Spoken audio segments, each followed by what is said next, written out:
곁에 있을 때 마음이 든든하오니 주여 살 동안 인도하여 주소서. 주여 나를 인도하소서. 빠른 세상 살 동안 주여 인도하소서. 피난처인 예수여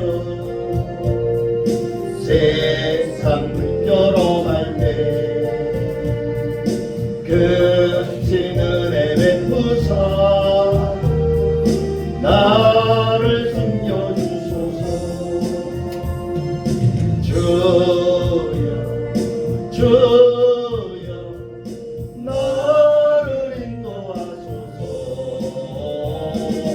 빠른 세상 살 동안 주여 인도하소서. 세상 풍파진 하루 영화로운 나라와 눈물 없는 곳으로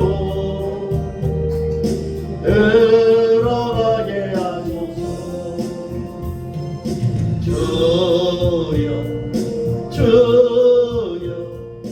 나를 인도하소서.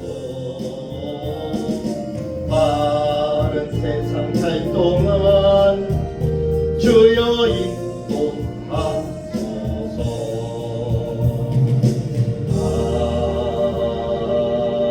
아멘. 지금 불렀던 이 찬송처럼 우리는 세상에 살다가 이제 하나님의 영화로운 나라로 다 이사를 가게 되잖아요. 거기에는 눈물도 없고 평안과 행복이 있어요.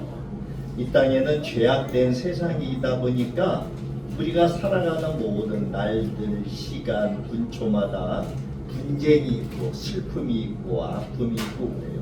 그래서 우리는 하늘의 소망을 두고 살아가야 된다라고 성경은 계속 얘기하고 있습니다. 자, 390장 찬양합니다.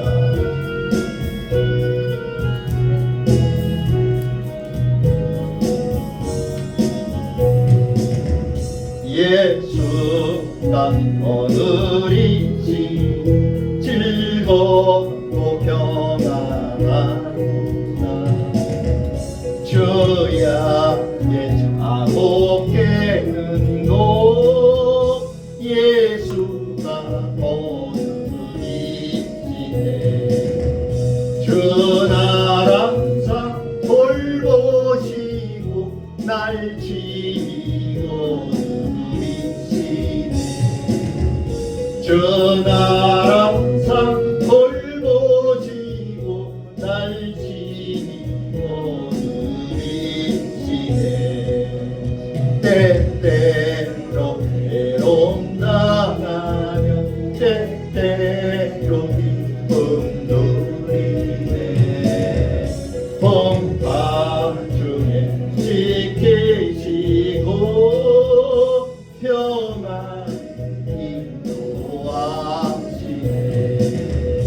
주 나라 항상 돌보시고 날 지키고 누리시네. 주 나라 항상 돌보시고 날 지키고 누리시네. 내 주의 손을 붙잡고 천국에 올라가겠네. 괴로우나 즐거우나 예수가 오늘이시네. 주 나라 항상 돌보시고 날 지키고 누리시네. 주 나라 항상 돌보시고 날 지키고 누리시네.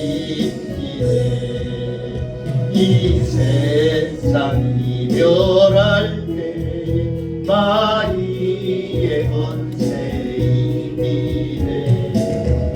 천국에 가는 그 길도 예수가 거두리시네 주 날 항상 돌보시고 날 친히 거두리시네 주 날 항상 돌보시고 날 친히 거두리시네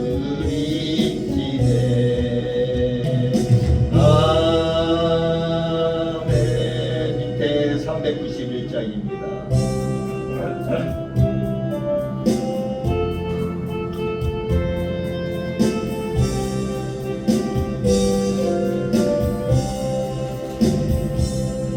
오 놀라운 곳에 예수 내 주 참 능력의 주시로가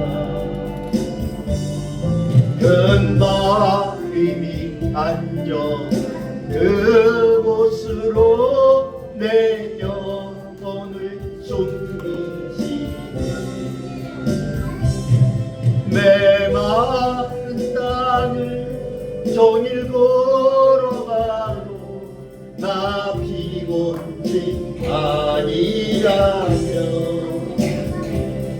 저 위험한 곳 내가 이를 때면 큰 바위에 숨기시고 주 손으로 덮으시네 오 놀라운 곳에 예수 내 주 내 모든 길 벗기시네 죄악에서 날 끌어올리시며 또 나에게 힘주시네 메마른 땅을 종일 걸어가요 나 피곤치 아니하며 저 위험한 곳 내가 이를 때면 금바위에 숨기시고 주 손으로 덮으시네 증량 못할 은혜로 채우시며 늘 성령에 감아주사 큰 기쁨 중 주님 찬양토록 내 믿음 도우시네 메마른 땅을 종일 걸어가도 나 피곤치 아니하며 저 위험한 곳 내가 이를 때면 큰 바위에 숨기시고 주 손으로 덮으시네 주 예수님 공중에 임하실 때 나 일어나 맞이하니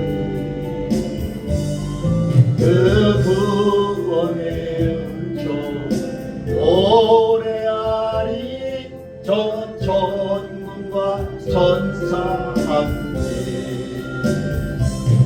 메마른 땅을 종일 걸어가도 나 피곤치 아니하며 저 위험한 곳 내가 이를 때면 큰 바위에 숨기시고 주 손으로 덮으시네 3절 증량 못할 그대로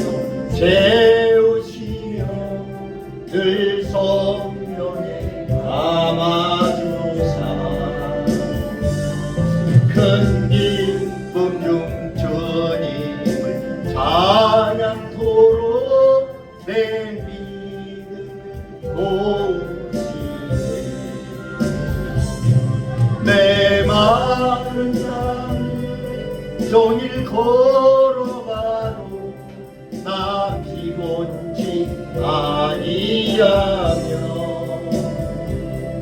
저 위험한 곳 내가 이를 대며 근바위에 숨기시고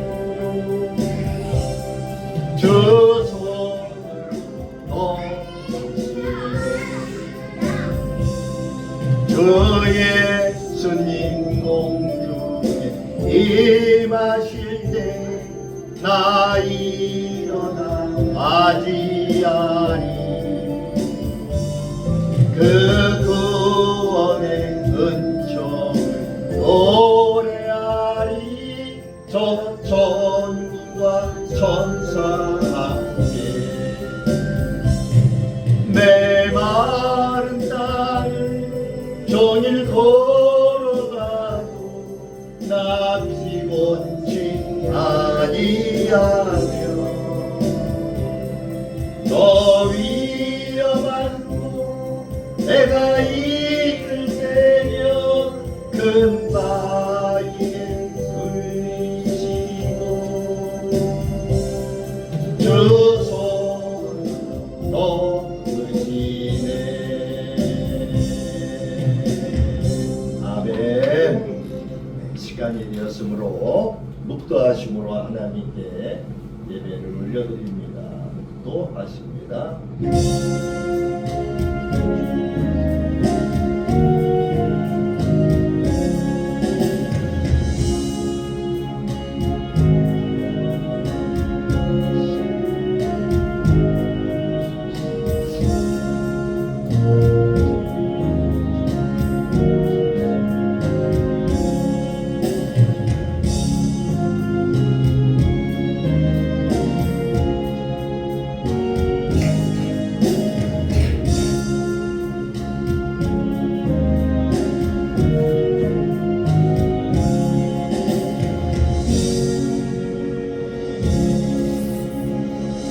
너희는 이전 일을 기억하지 말며 옛날 일을 생각하지 말라. 보라, 내가 새 일을 행하리니 이제 나타낼 것이라. 너희가 그것을 알지 못하겠느냐? 반드시 내가 광야의 길을 사막의 강을 내리니 장차 들짐승 곧 승냥이와 타조도 나를 존경할 것은 내가 광야의 물을 사막의 강들을 내어 내 백성 내가 택한 자에게 마시게 할 것이니라. 이 백성은 내가 나를 위하여 지었나니 나를 찬송하게 하려 함이니라. 아멘. 주님 감사합니다. 저희들은 행복한 사람들이다.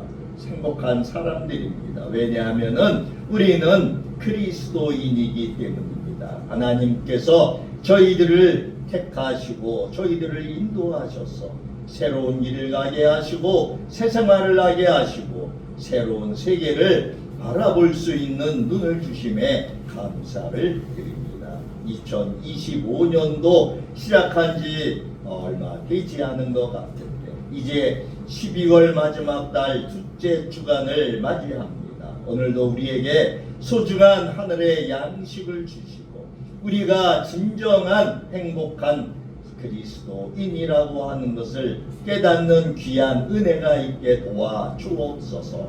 오늘도 주님의 전에 불러주셔서 우리에게 생명의 말씀을 주실 것을 믿사오며 또 우리가 드리는 이 예배가 하늘에 상달되어질 것을 믿사오며 거룩하신 우리 구주 예수님 이름 받들어 감사하며 기도 올리옵나이다. 아멘. 찬송가 20장입니다.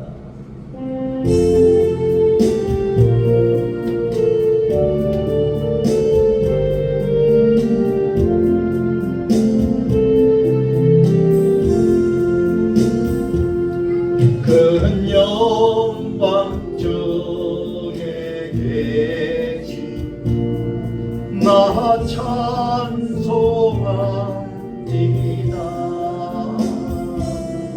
영원히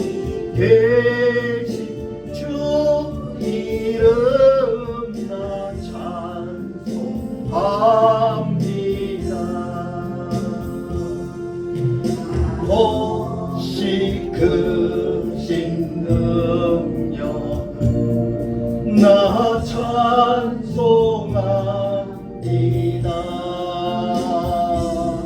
참되고 믿은 그 언약 나 찬송합니다.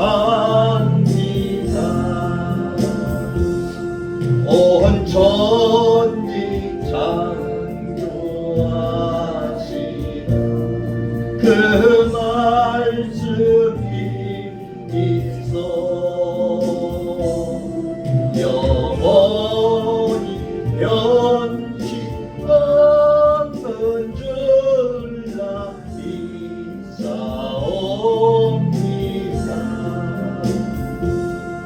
그 오유하신 주소 날 불러주시고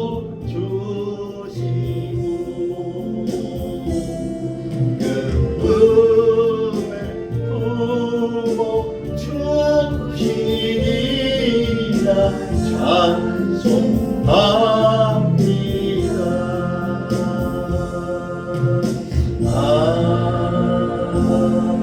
아멘. 교동문은 80번입니다.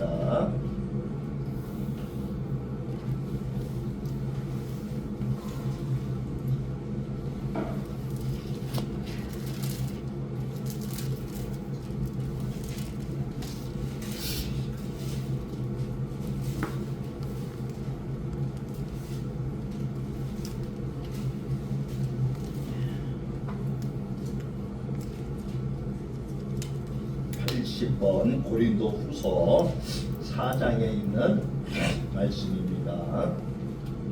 자, 우리 같이 합독합니다.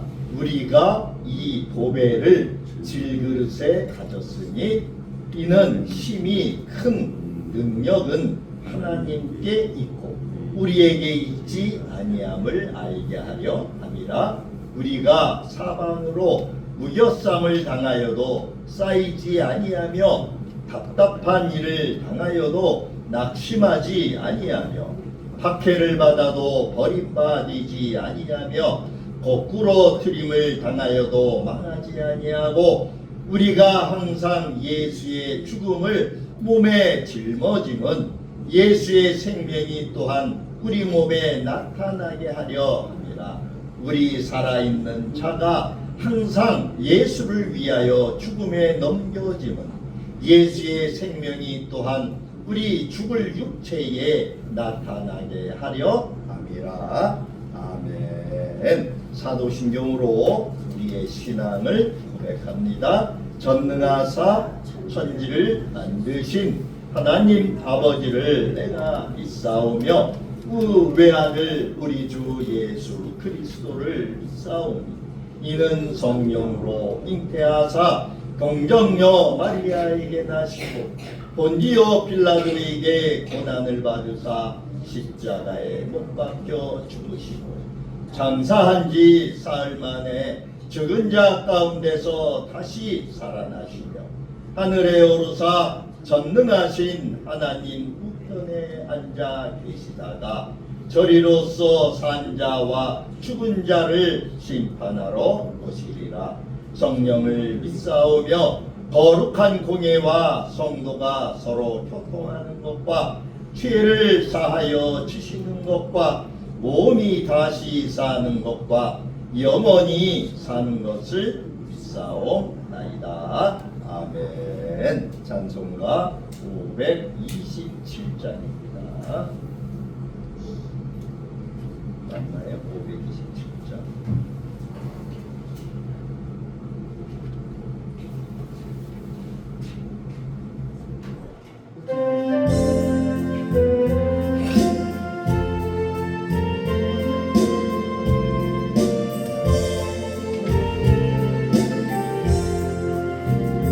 어서 돌아오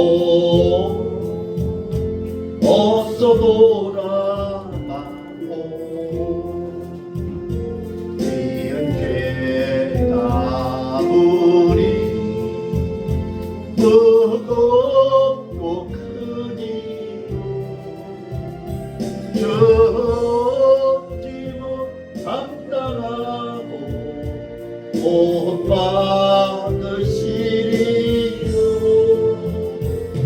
우리 주의 넓은 가슴은 하늘보다 넓고 어서 돌아오 어서 돌아가오 우리 주는 날마다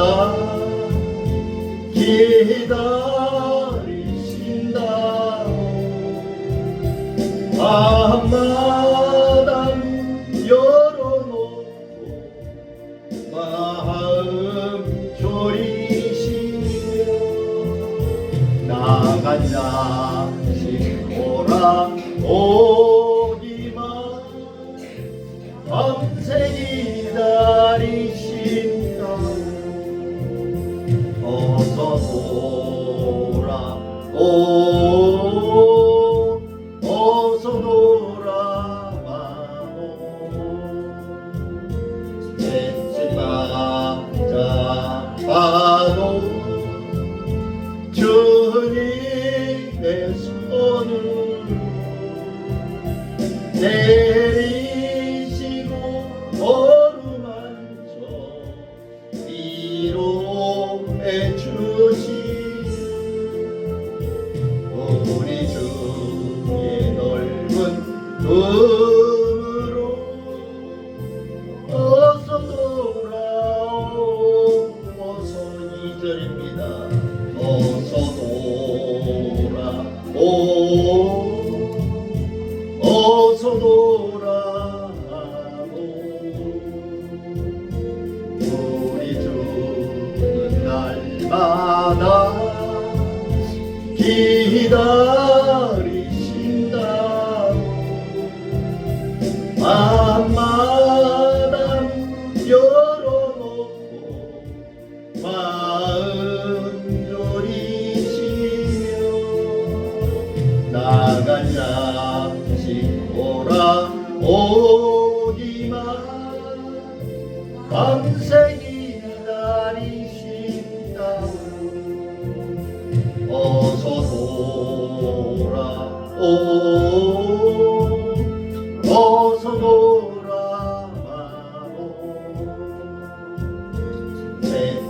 맺지마자 봐도 주님의 손을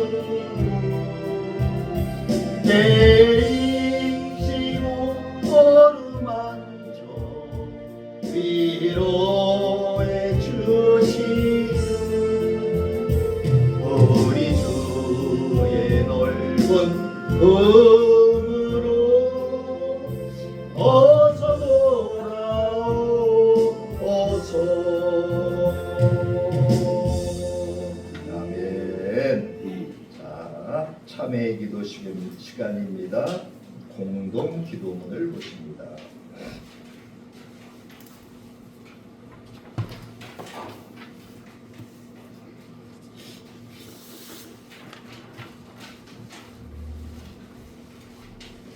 (12월) 둘째 주 하나님 앞에 우리의 마음을 다해서 기도를 올려드리기를 원합니다. 같이 봅니다. 말씀부터 보겠습니다. 일어나라 빛을 발하라 이는 내 빛이 이르렀고 여호와의 영광이 내 위에 임하였음이니라 내 눈을 들어 사방을 보라 무리가 다 모여 내게로 오느니라 내 아들들은 먼 곳에서 오겠고 내 딸들은 안기어올 것이니라. 아멘. 할렐루야. 거룩하신 하나님 세상에서 종노릇하던 우리를 부르사 주님의 자녀로 삼으시고 주일을 주님께 바쳐 예배를 드릴 수 있게 인도하신 은혜를 감사합니다. 하나님 나라가 가까운 줄을 알지 못하고 제 뜻대로 살아가는 어리석은 죄인들을 용서하여 주옵소서. 주님의 때가 임박하였음을 알게 하시고 늘 깨어서 기도하는 믿음을 허락하여 주옵소서. 우리가 성도의 본분을 망각하였다면 회개하고 돌이킬 수 있도록 인도하여 주시고 마지막에는 심판을 면할 수 있도록 지켜 주옵소서. 이 추운 겨울에 주님의 말씀을 늘 상고하며 신앙이 나태해지지 않도록 주님께서 우리를 붙들어 주옵소서. 은혜의 주님, 늘 깨어서 기도함으로 주님이 오실 그날을 기억하고 기다릴 수 있도록 지혜를 허락하여 주옵소서. 그리하여 슬기로운 다섯 처녀와 같이 지혜롭게 등불을 준비하여 신랑 되시는 주님과 함께 혼인잔치에 들어가도록 축복하여 주옵소서. 추위로 인하여 게으르고 나태해지기 쉬운 이 겨울에 주님의 말씀으로 우리의 심령을 채우고 싶어서 이렇게 주님의 전으로 나왔사오니 우리의 심령을 주님의 크신 권능으로 주장하사 생명수로 채워 주옵소서. 거듭남의 결단을 하게 하시고 이제 얼마 남지 않은 한 해를 잘 마무리할 수 있도록 축복으로 더하여 주옵소서. 은혜를 사모하는 심령들 위에 은혜의 담비를 부어 주옵소서. 주님의 날개 아래서 안식을 얻게 하여 주옵소서. 추운 날씨가 우리의 믿음을 얼게 하지 마시고 주님의 사랑으로 녹여 주옵소서. 이 세상에 따뜻한 온기를 전하는 우리가 되게 하시고 주님의 사랑을 실천하는 성도들이 되도록 축복으로 도와여 주옵소서. 한 해의 삶을 인도하신 주님 참 감사합니다. 오늘 목사님의 귀한 말씀을 통하여 다시 한번 감사하게 하시고 주를 향한 사랑을 회복하는 기회가 되도록 인도하여 주옵소서. 온 교회가 하나 되어 열심히 주를 섬길 수 있기를 원합니다. 우리가 하나 되는 은혜를 허락하여 주옵소서. 다른 교회가 되게 하시고 주의 향기를 바라는 교회가 되도록 인도하여 주옵소서. 이 시간 목사님의 귀한 말씀을 듣고 돌아갈 때에는 우리의 마음이 가벼워져 기쁨으로 충만하게 하시고 주님께서 온전히 예배를 주장하여 주시고 돌아가는 발걸음도 지켜 보호하여 주옵소서. 예수 그리스도의 이름으로 기도드립니다. 아멘. 하나님 말씀은 고린도 후서입니다. 291쪽에 고린도 후서 5장 14절에서 17절까지입니다. 291쪽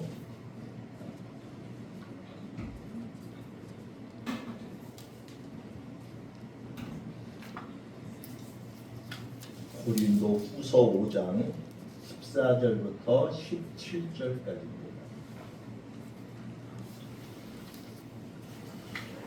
14절부터 17절까지 우리 같이 한 목소리로 합독합니다. 14절입니다. 그리스도의 사랑이 우리를 강권하시는도다. 우리가 생각하건대 한 사람이 모든 사람을 대신하여 죽었은즉 모든 사람이 죽은 것이라. 그가 모든 사람을 대신하여 죽으심은 살아있는 자들로 하여금 다시는 그들 자신을 위하여 살지 않고 오직 그들을 대신하여 죽었다가 다시 살아나신 이를 위하여 살게 하려 합니다. 그러므로 우리가 이제부터는 어떤 사람도 육신을 따라 알지 아니하노라. 비록 우리가 그리스도도 육신을 따라 알았으나 이제부터는 그같이 알지 아니하노라. 그런즉 누구든지 그리스도 안에 있으면 새로운 피조물이라. 이전 것은 지나갔으니 보라 새 것이 되었도다. 아멘. 오늘 말씀의 제목은 그리스도의 사랑이 우리를 움직인다.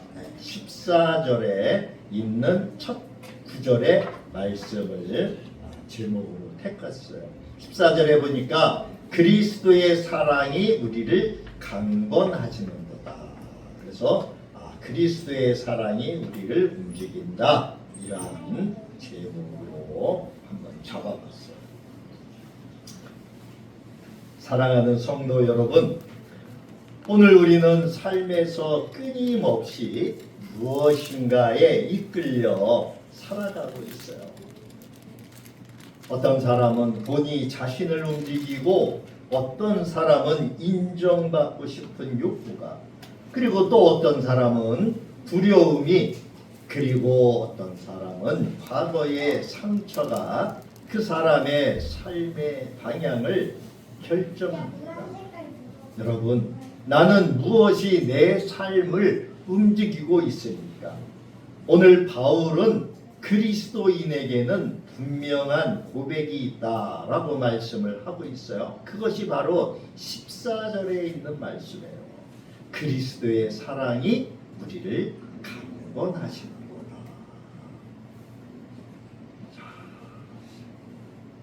이 바울은 우리가 잘 알다시피 신약의 대부분의 서신서가 바울이 썼죠. 그 바울은 죽을 고비도 여러 번 넘겼고, 또 많은 능력으로 기적을 행하기도 했어요. 하나님이 주신 능력으로 죽은 사람도 살리고, 또 그러한 능력을 행하면서도 그 자신도 엄청난 고난과 고통 속에서 그가 견뎌야 했죠. 그런데 그러한 바울이 이 고백을 하고 있는 거예요. 예수 그리스도의 사랑 때문에 자기가 이러한 모든 고난과 환난을 견디면서 살아가고 있다는 거예요. 즉, 그리스도의 사랑이 내 인생의 동력이 되었다라고 하는 것을 바울은 지금 우리에게 말씀하고 있어요. 오늘 본문은 그 신앙의 핵심, 그리고 복음의 중심, 그리고 변화되어진 삶의 이유를 분명하게 보여주고 있어요. 그리스도인이 무엇이냐? 그리스도인이 어떤 사람이냐? 그리스도인은 무엇을 가지고 살아가느냐? 거기에 대한 대답을 하고 있는 거예요. 오늘 이 말씀을 통해서 나는 무엇에 의해서, 그리고 누구에 의해서 움직이고 있는가, 우리 자신을 돌아보는 은혜의 시간이 되기를 바라봅니다. 첫 번째로 14절에 그리스도의 사랑이 우리를 강건하는 능력이라고 말하고 있죠. 바울은 그리스도의 사랑이 우리를 강건하시는 거다, 이렇게 말하고 있어요. 바울은 자신을 위하여 살지 않고 오직 하나님과 그 교회를 위해서 살았던 사람이에요. 바울이 그렇게 살 수 있었던 이유는 바로 오늘 이 말씀이에요. 그리스도의 사랑이 우리를 강건하시기 때문에, 그 그리스도의 사랑으로 우리가 능력을 갖고 있다라고 하는 거예요. 여기서 이 그리스도의 사랑이라고 하는 것은 무엇입니까? 바로 하나님의 본체이신 예수님께서, 즉 예수 그리스도께서 육신을 입고 이 땅에 오셔서 십자가를 지심으로 하나님과 인간의 화목을 위한 제물이 되신 것을 의미하고 있어요. 이 강건하다라고 하는 이 말, 헬라어로 시네케인데, 이 강건하다라고 하는 말, 시네케이의 뜻은 억압한다, 강요한다, 또 결합한다, 유지하다, 지탱하다, 둘러싸다, 또 무엇을 붙잡다, 움켜쥐다, 밀어붙이다, 이러한 여러 가지 뜻을 포함하고 있어요. 가지고 있어요. 바울은 나는 수많은 일들로 흔들렸지만 결국 나를 붙잡고 다시 일어서게 한 그 힘은 바로 그리스도의 사랑이었다, 이렇게 고백하고 있어요. 이 그리스도의 사랑은 단순한 감정이 아니죠. 이 십자가의 사랑은 단순한 감정적인 위로가 아니에요. 여러분, 내가 누구를 사랑한다고 십자가 같은 이러한 극심한 고통을 그 십자가에 매달릴 수 있으시겠습니까? 아무나 할 수 있는 것이 아니죠. 이 바울을 회심시키고 복음을 위해서 목숨을 걸게 만들고 그러한 고통과 환난과 고난 속에서도 흔들리지 않게 한 능력이 바로 우리를 위해서 나 대신 죽으신 예수 그리스도의 그 사랑, 바로 그거다라고 하는 것을 말하고 있어요. 또 이 그리스도의 사랑은 사랑하는 그리스도가 아니에요. 여기서 말하는 사랑은 우리가 그리스도를 사랑하는 것이 아니라 그리스도께서 나를 사랑하신 사랑을 말하고 있어요. 조금 전에도 말한 것처럼 여러분, 우리가 누군가를 위해서 이 십자가를 질 수 있겠습니까? 십자가에 매달릴 수 있겠어요?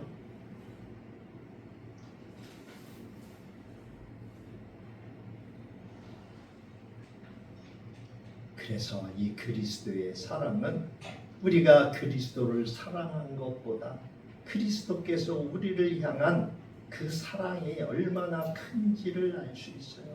우리는 그 은혜를 갚을 수 없어요. 다 갚지도 못해요. 14절을 보니까 그리스도의 사랑이 우리를 강건하시는도다 그러면서 우리가 생각하건대 한 사람이 모든 사람을 대신하여 죽었은즉 모든 사람이 산 것이라.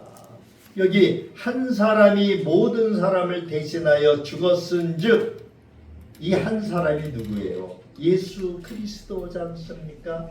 예수 그리스도의 사랑의 그 내용을 지금 말하고 있는 거예요. 이 예수님 그리스도께서는 십자가에서 모든 사람을 위해서 대속의 죽음을 당하셨다라고 하는 사실을 지금 말하고 있습니다. 우리의 사랑은 흔들려요. 나의 사랑도 흔들립니다.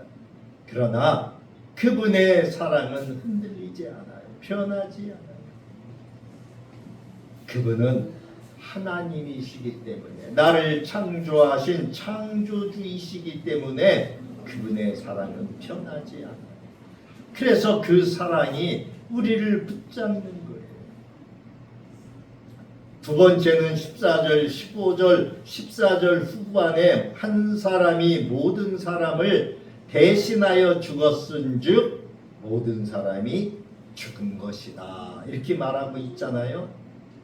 그러면서 15절에 그가 모든 사람을 대신하여 죽으심은 살아있는 자들로 하여금 다시는 그들 자신을 위하여 살지 않고 다시 살아나신 이를 위하여 살게 하려 합니다.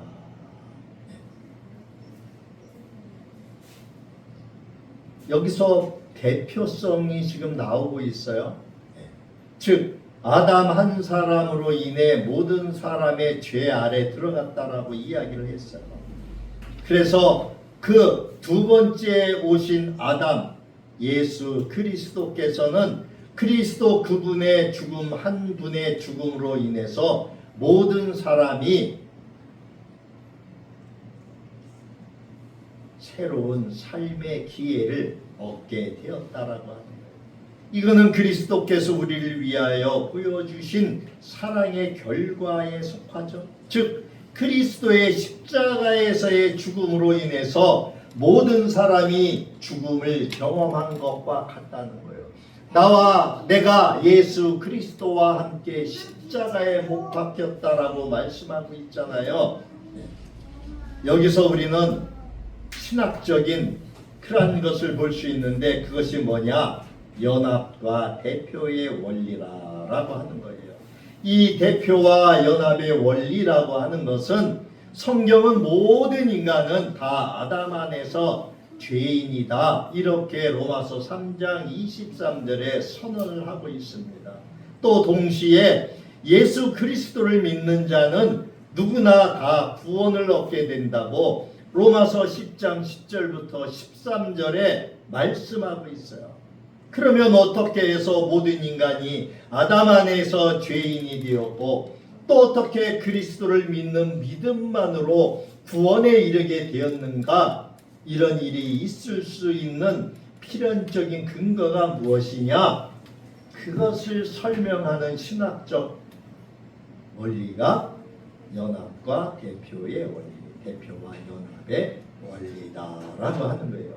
이 대표와 연합의 원리라고 하는 것은 한마디로 어떠한 한 인격체가 자신의 여한 법적 근거로 연합된 공동체 전체를 대표하여 계약을 체결하였을 적에 그가 그 계약에 대하여 갖는 태도의 법적 결과가 그와 연합된 공동체 전원에게 미치는 원리를 말해요. 쉽게 얘기하면은 여러분, 제가 어떤 회사의 대표입니다. 그러면 주식회사 뭐 땡땡땡의 대표 박태섭 이렇게 한다면은 제가 그 주식회사 땡땡땡의 대표이기 때문에 제가 계약한 모든 계약은 그 주식회사 땡땡땡의 안에 들어있는 모든 공동체 전원에게 똑같이 미치는 법적인 효력이 있어요. 근데 그것을 나중에 잘못되었을 적에 누가 지느냐? 대표가 지죠? 대표가 져요. 먼저 태초의 아담은 전 인류의 조상으로서 전 인류의 법적 대표로 인정이 되었어요. 그리고 하나님과 선악과의 언약을 체결했어요. 그런데 이 전 인류의 대표로서 선악과의 언약을 체결한 이 아담이 그 언약을 어기게 되죠. 하나님과 체결한 그 언약이 무엇입니까? 바로 에덴 동산 중앙에 있는 선악을 알게 하는 나무를 먹지 말라고 하는 거예요. 그러나 아담은 하와의 꾀에 빠져서 결국은 하와와 함께 하나님의 언약을 어기게 되잖아요. 그래서 그 죄에 대한 형벌과 이 창조 당시의 그 하나님의 순전성이 결국은 뭐가 되어버렸어요? 범죄의 결과로 되어버리는 이렇게 해석이 되어버렸죠. 그래서 이 아담이 우리 그 연합 아담이 대표로서 그 아담의 후손들 전 인류에게 똑같이 이 죄성이 전가된 거예요. 그래서 우리는 부모의 육신을 통해서 이 땅에 태어나지만 우리는 죄인이 될 수밖에 없었죠. 전 인류가 죽음과 형벌에 처해지게 됩니다. 그래서 우리는 죄인이기 때문에 반드시 죽을 수밖에 없는 거예요. 그리고 영벌의 지옥의 벌에 처해지게 될 수밖에 없었어요. 그래서 이제 하나님께서는 그러한 인류를 당신이 택한 그 성도들을 구원하시고자 하나님이 구원의 계획을 세우셨는데 그것이 뭡니까? 제2위격이신 성자 예수님을 성육신하게 하셔서 그리스도로 우리에게 보내주셨죠. 그래서 이 그리스도가 되셔서 그를 성도의 대표로 세우신 거예요. 성도의 대표자가 된 거예요. 그리고 하나님은 이 성자 예수 그리스도와 그 성자 예수 그리스도가 성육신하셔서 성도의 죄값을 대신 치르고 죽게 만들으셨어요. 그래서 성도는 이제 그 대표되는 예수 그리스도를 믿기만 하면 누구든지 구원에 이르게 하는 그러한 구속의 언약을 새로이 체결하셨다라고 하는 거예요. 여러분, 우리가 예수를 믿는데 어떤 조건이 있었습니까? 우리 김 권사님 예수를 믿을 적에 한 10억 정도 내놓으셨어요? 아니 10억은 둘째 치고 한 1억 내놓으셨어요? 예수님 믿을 적에 당신 예수님 믿으면 구원받으니까 1억 내놔, 1억 갖고 와, 이렇게 돈 요구했어요? 우리 신권사님도 그런 거 요구 받으셨어요? 우리 누구도 그런 거 받지 않았어요. 누구든지 예수 그리스도를 믿기만 하면 구원을 주신다고 약속을 하셨어요. 누구 때문에? 예수 그리스도께서 성자이신 제2 하나님이신 예수님을 믿기만 하면 그가 나 대신 죄값을 치르셨기 때문에 나는 구원에 이르는 그 반열에 오르게 된 거예요. 이것이 구속의 언약의 계약이에요. 그리고 이제 우리는 이 믿음을 통해서 하나님의 영이신 예수님이 돌아가셔서 이제 하나님 우편에 앉아 계시니까 그 제3위격이신 성령님을 보내주셨잖아요. 지금 이 땅에 와 계신 성령님에 의해서 그와 연합된 모든 성도들, 즉 성육신하신 성자를 믿는 그러한 성도의 새 법적 대표인 예수를 따르는 무리 성도, 그들 모두에게 법적으로 적용이 되게 하셨어요. 그래서 우리가 구원을 받게 되는 거예요. 여러분, 우리가 구원의 열차를 타는하고 우리가 계약금으로 그 구원의 티켓 저 열차 티켓 파는데 돈 내셨습니까? 낸 사람은 아무도 없어요. 저도 안 냈어요. 이 말씀을 듣고 그래, 나도 예수를 믿고 나도 구원의 언약의 그 성도가 되어야 되겠다 결심하고 예수를 믿은 것밖에 없어요. 이렇게 법적으로 인간이 하나님 앞에서 각각 자연인과 성도의 대표인 아담과 예수와 연합되어 있기 때문에 이 자연인 모두와 성도가 각각 두 법적 대표자들인 아담과 예수의 법적인 태도 여부에 따라서 아담 또는 예수와 함께 법적인 결과와 책임까지도 함께 지게 된다. 바로 이것이 대표와 연합의 원리라고 하는 거예요. 아담을 믿는, 아담을 쫓는 사람들은 전 인류의 죄인이 되었어요. 그러나 두 번째 아담인 예수를 따르는 자들은 예수 안에서 구원을 얻게 된 거예요. 이것이 신학적인 표현으로, 신학적 용어로 대표와 연합의 원리가 된다라고 하는 거예요. 그래서 오늘 15절에 뭐라고 말씀하고 있어요? 그가 모든 사람을 대신하여 죽으심은, 그는 누구예요? 예수님이겠죠? 예수님께서 모든 사람을 대신하여 죽으신 것은 살아있는 자들로 하여금 다시는 그들 자신을 위하여 살지 않고 오직 그들을 대신하여 죽었다가 다시 살아나신 이를 위하여 살게 하려 함이라. 무슨 말씀이에요? 살아있는 자들, 살아있는 자들이라고 하는 이 말씀에 우리가 귀를 기울여야 되겠죠. 잘 여기를 봐야 되겠죠.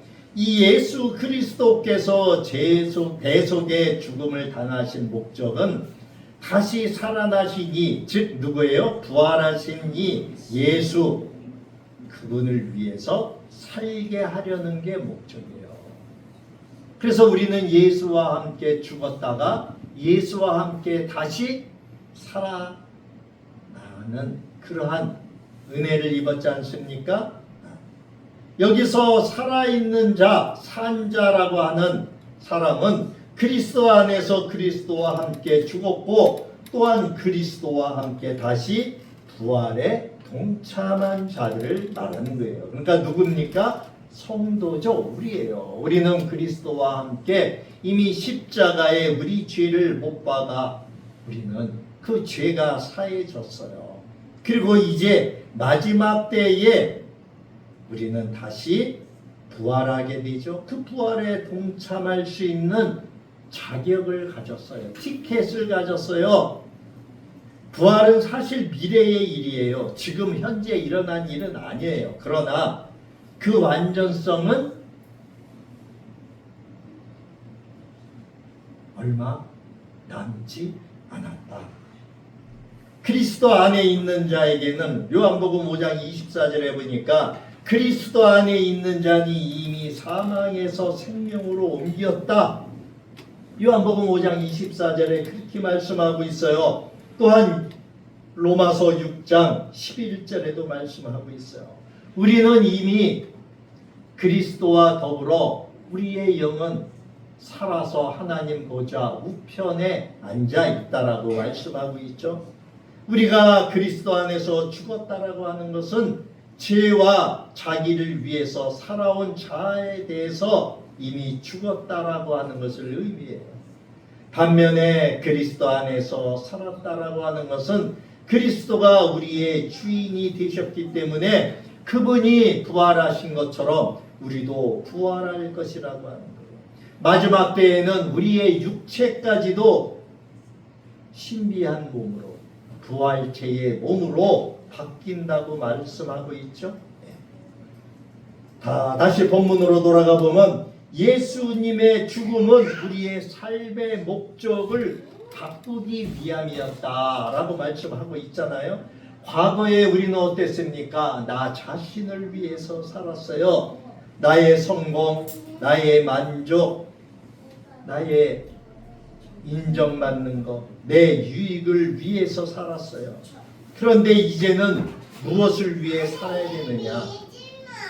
바로 우리를 위해서 죽었다가 다시 살아난 그분 예수를 위해 사는 존재가 되었다라고 하는 거예요. 즉 그리스도께서는 그 안에서 다시 산 자들로 하여금 이제 자신들을 위해서 살지 않고 다시 사신 예수 그리스도 당신을 위해서 살게 하시고자 대속의 죽음을 당하셨다는 거예요.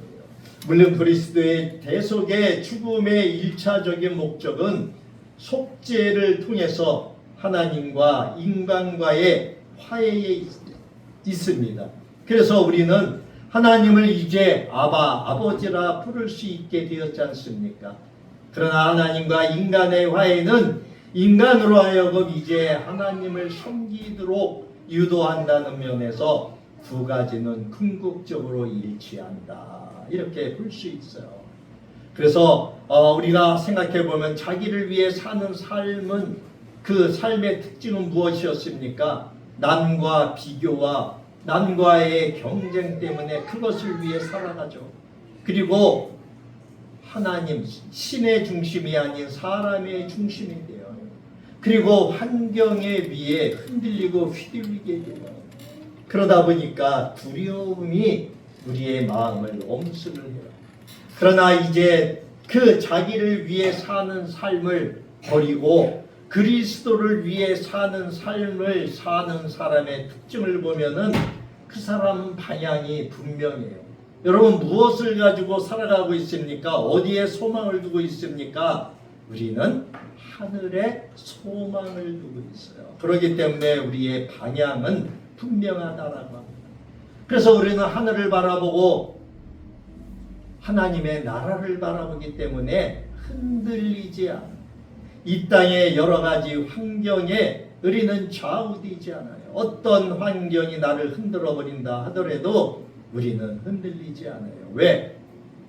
나는 하나님 나라의 백성이고 천국의 백성이기 때문에 내가 일찍 죽든 늦게 죽든 나는 하나님 나라의 백성이기 때문에 그곳에서 다시 살 수 있기 때문에 흔들리지 않는 거예요.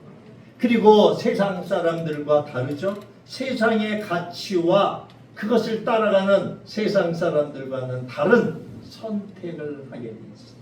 그래서 우리는 세상에 있는 그러한 모든 것이 그저 아무것도 아닌 것처럼 여기게 돼요. 우리는 선택을 하더라도 다른 선택을 해야 하고 있죠. 무엇을 선택을 하고 있습니까? 하나님이 기뻐하시는 일, 다른 세상에 대한 미래의 하나님 나라에 대한 그러한 소망을 가지고 선택을 하게 돼요. 그렇기 때문에 우리의 마음에는 세상 사람들처럼 두려움보다는 기쁨과 평안이 있다라고 하는 거예요. 세 번째로 복음은 우리의 시각을 새롭게 하고 있어요. 16절을 봅니다. 그러므로 우리가 이제부터는 어떤 사람도 육신을 따라 알지 아니하노라. 비록 우리가 그리스도 또 육신을 따라 알았으나 이제부터는 그같이 알지 아니하노라. 이제부터는 예수를 만난 후부터는 아무도 육신대로 살려고 하지를 않아요. 바울은 예수님을 만나기 전에는 육신대로 판단을 했죠. 그래서 예수를 잡아서 죽이려고 했었어요. 예수를 쫓는 자였어요. 예수를 반역자로 보고 십자가에서 죽은 실패자로 보았어요.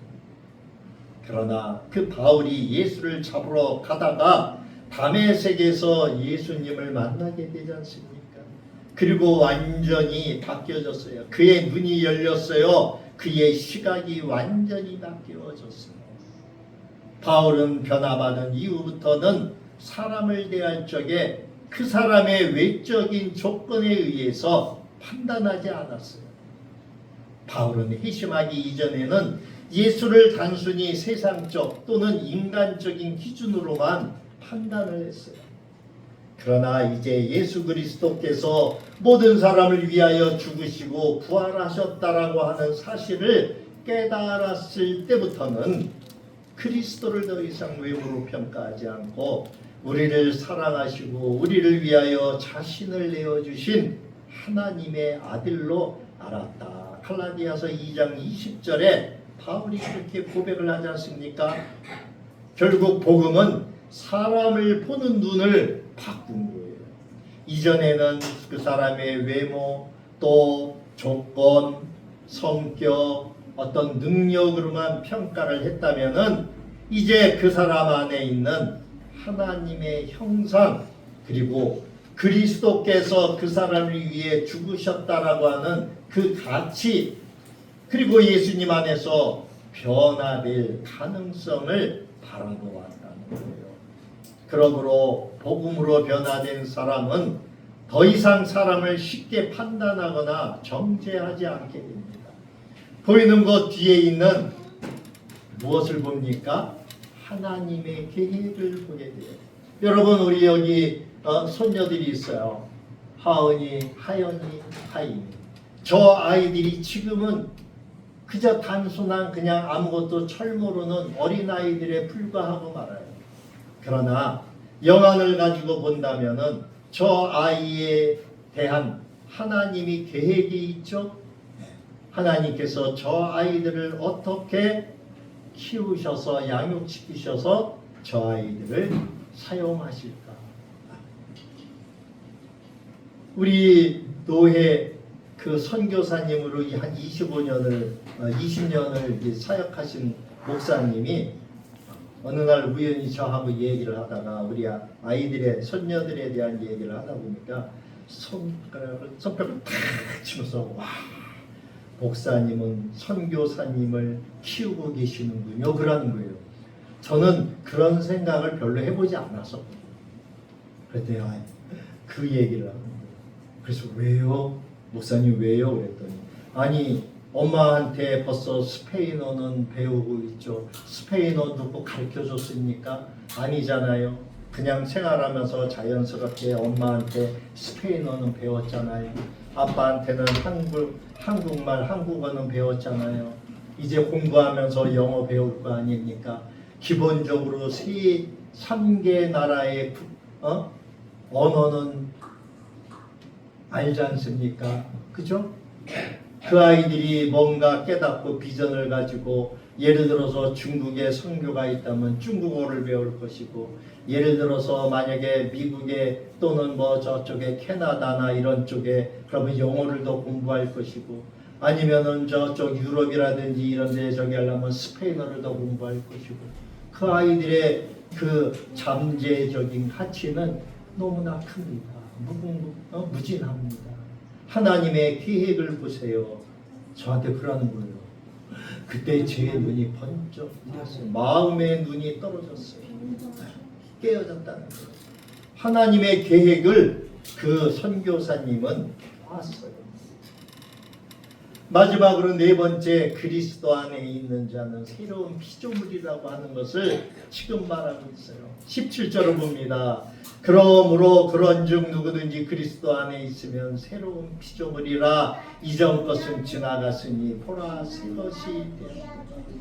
여기서 이 새로운이라고 하는 이 단어는 네오스예요. 네오스. 근데 이 네오스, 새로운 단어는 시간이라고 하는 건데, 이 시간이라고 하는 단어는 두 가지가 있어요. 하나는 네오스라고 하는 단어가 있는 반면에 또 하나는 카이노스라고 하는 단어가 있어요.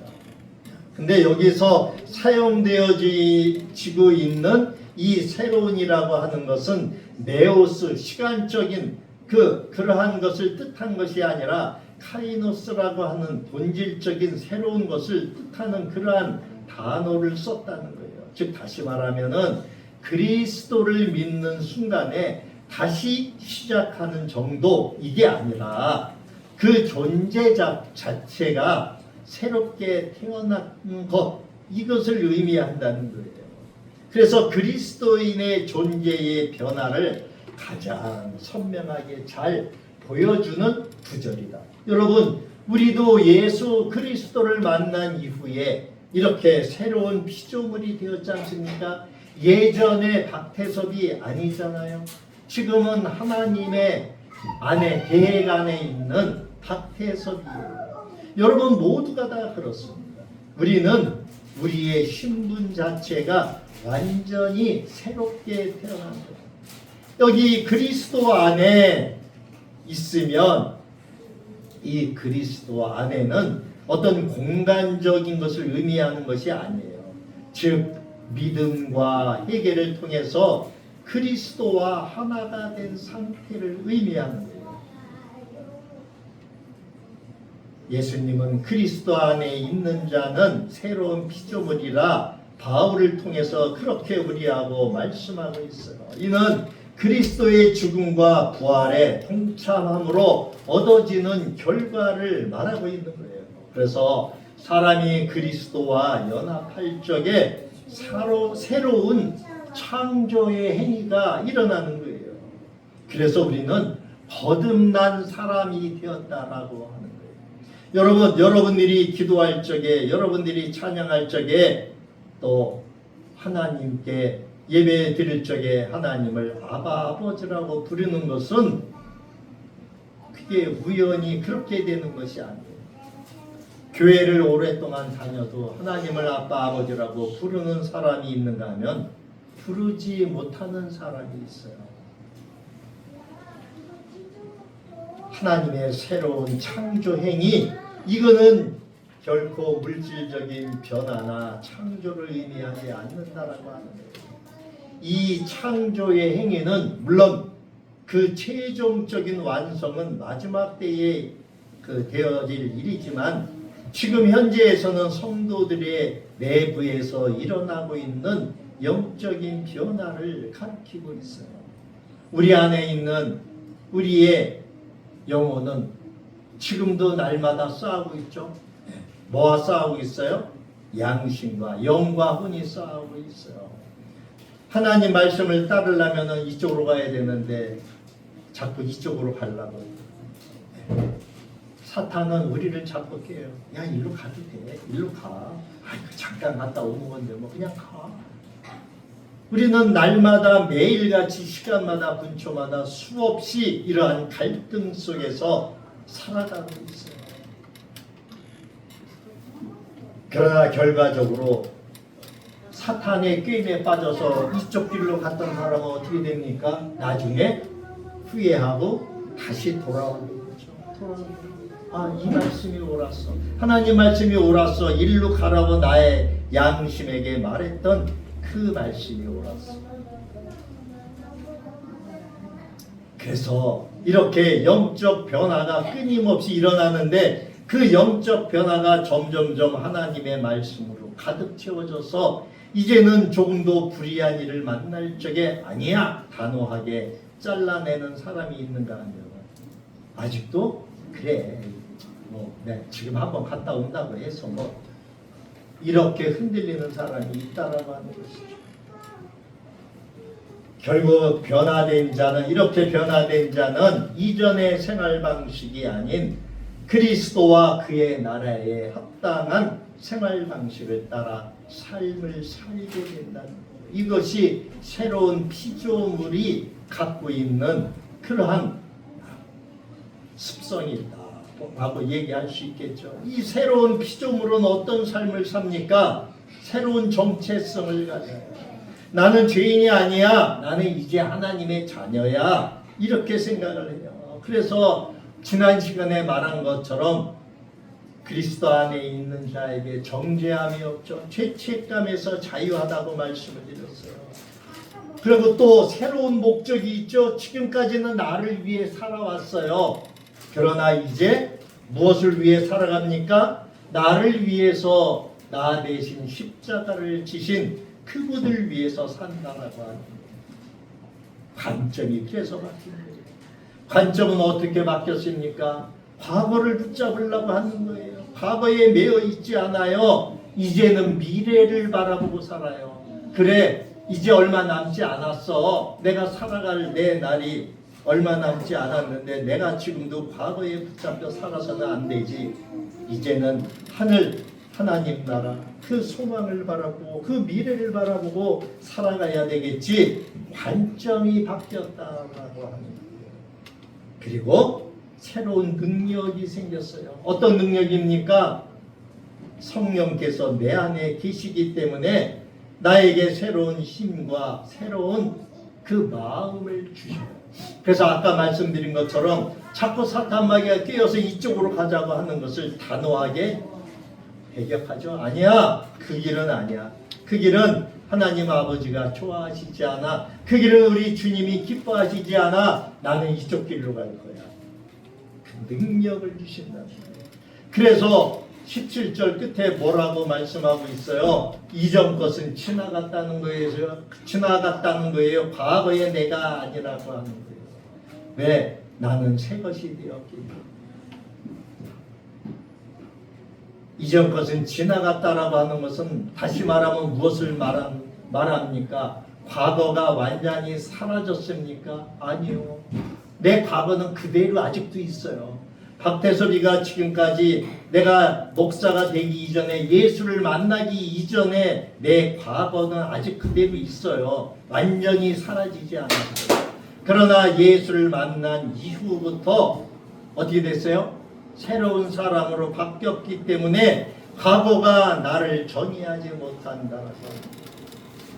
예수를 만나기 전까지 지금까지는 육체적인 조건과 지식 그리고 그러한 관계 그런 것만 생각하고 있어요. 그런데 이제는 그런 것들은 다 지나가 버렸고 하나님과의 새로운 관계를 맺는 새로운 세계에 사는 것을 말하고 있는 거예요. 그래서 그리스도와 합하여 연합된 자들에게는 이미 지나간 거예요. 주님께서는 기억하지 않겠다라고 말씀하셨어요. 그리스도인은 지금 이 세상 한가운데에서 이제 믿음을 통해서 하나님께서 그리스도의 죽음과 부활로 시작한 새로운 창조와 관계해서 살아가는 사람, 바로 그것이 우리 그리스도인들이다 라고 하는 거예요. 그래서 그리스도가 나의 결론이고 그리스도가 나의 시작이다, 이렇게 우리는 정의하고 우리의 정체성을 바로 잡아야 된다라고 합니다. 사랑하는 성도 여러분, 말씀을 정리하고자 합니다.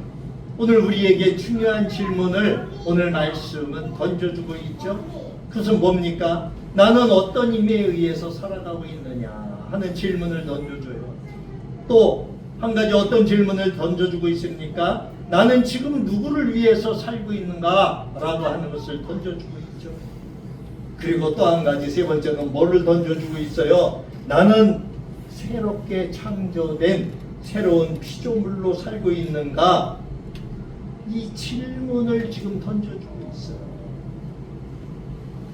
그러므로 우리는 이제 그리스도의 사랑이 나를 강건하였다라고 고백한 선언한 바울처럼 그리스도의 사랑이 우리의 삶을 움직이게 해야 해요. 신앙의 생활은 억지로 하는 것이 아니에요. 여러분, 제가 늘 말씀드리잖아요. 말을 물이 있는 데까지는 끌고 갈 수 있지만 그 물을 먹고 안 먹고는 누구의 탓이에요? 그 말 스스로의 결정이에요. 신앙생활을 할 수 있게끔 목사는 여러분들을 그 길을 인도할 수는 있어요. 그러나 최종적인 결정은 본인이 선택할 수밖에 없어요. 그 본인이 선택한 그 일의 유무에 따라서 갈릴 길이 갈라지게 되기 때문에 오늘 이 시간에 그리스도의 사랑 앞에 다시 서시기를 바랍니다. 그 사랑이 여러분의 마음을 움직이고 그 사랑이 여러분들의 삶의 방향을 새롭게 하고 그 사랑이 여러분을 새로운 피조물로 만들어 준 하나님 그 뜻에 따라 그 길로 인도하실 수 있기를 주님의 이름으로 축원합니다.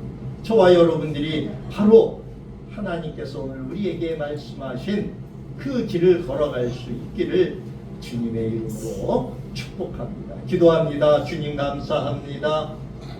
우리를 새로운 피조물로 만드신 하나님 아버지의 귀한 뜻 우리가 다시금 깨닫고 기억하며 이제 남은 우리의 삶, 우리의 생을 하나님이 기뻐하시는 그 방향으로 전환할 수 있도록 주옵소서.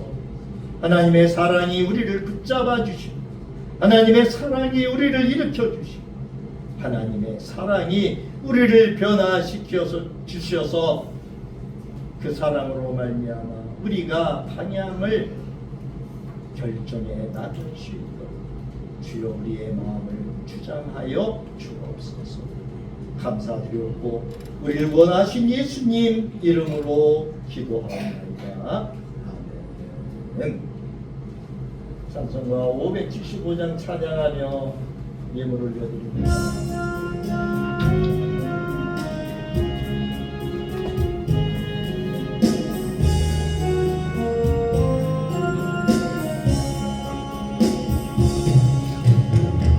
주님께 귀한 것들 내인다 진리의 싸움을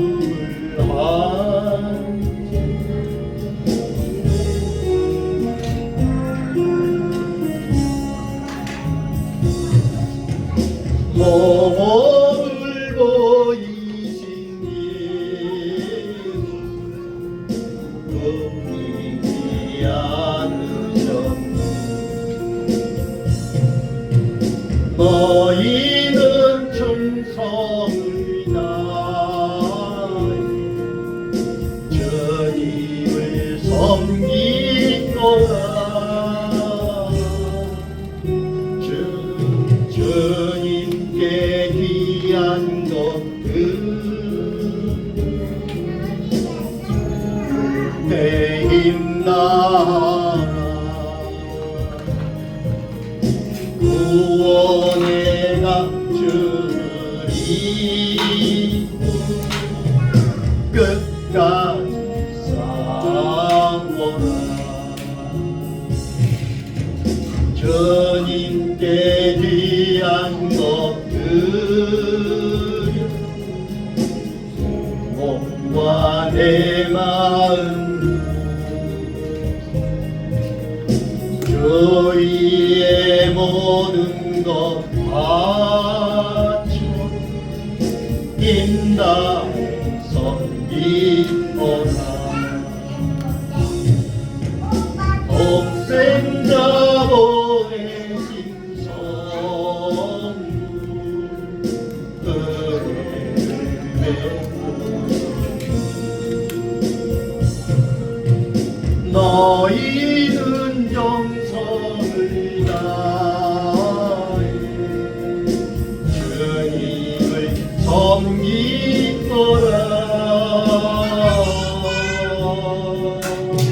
주님께 귀한 것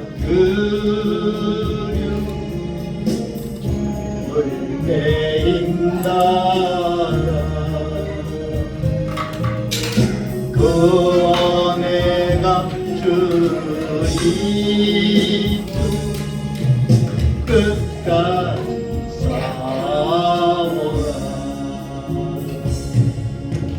우리의 귀한 것 모두 주님께 바치오고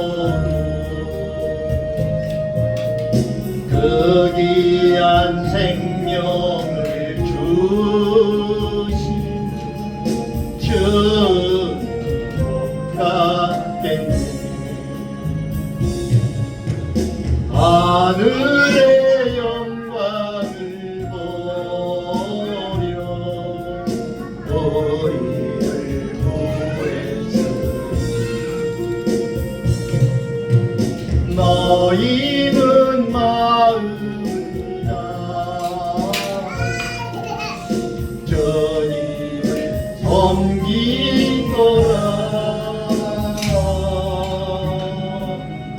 주님께 귀한 것들을 정을 내인다하라. 구원의 값주를 이루어 끝까지 싸워라. 주님 감사합니다. 오늘도 귀한 말씀을 주셔서 우리의 삶의 방향을 다시 한번 점검하여 바른 길로 갈 수 있도록 인도하여 주시니 감사를 드립니다. 오늘도 이전에 흘러주셔서 귀한 생명의 말씀을 주신 주님을 찬양합니다. 오늘도 아버지 앞에 우리의 마음과 뜻과 정성을 다해서 10의 1조와 선교 헌금과 주정 헌금을 올려드립니다. 하나님 기쁘게 흠양하여 주시고 이 예물이 사용되어지는 곳마다 하나님의 놀라운 은혜와 역사가 일어나도록 인도하여 주옵소서. 드리는 손길 위에 함께하여 주시고 이 땅에 사는 동안에 영육이 강건하게 하시고 주님만 바라보며 앞으로 전진해 나가라. 귀한 성도들 되도록 인도해 주옵소서. 그 삶의 모든 방향 주님께 있음을 고백하며 그 길을 갈 수 있도록 힘주시고 능력 주시옵소서. 이제는 우리를 구원하신 예수 그리스도의 크신 은혜와 우리 아버지 하나님의 무한하신 능력, 성령님의 감화 감동비로 교통 내주 역사하시며 오늘도 아버지 앞에 예물을 올려드리는 하나님의 귀한 권속들 위에 그리고 참빛교회 위에 이 나라와 이 민족 온 세계 열방 위에 이제로부터 영원토록 함께 계실지어다. 아멘.